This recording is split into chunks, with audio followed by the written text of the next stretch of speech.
Good morning, magandang buhay, magandang people.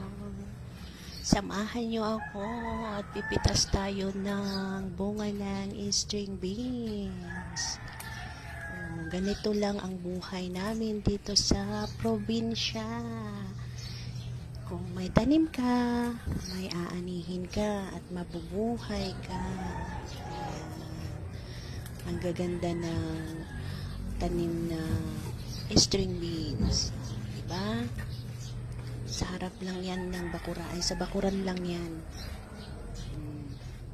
Ang hahaba pati at fresh na fresh.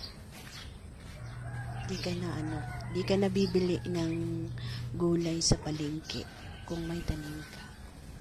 Ayan ang string beans. Diba? Ang ganda. Marami na to nakuha ko na string beans na din. Pang ulam.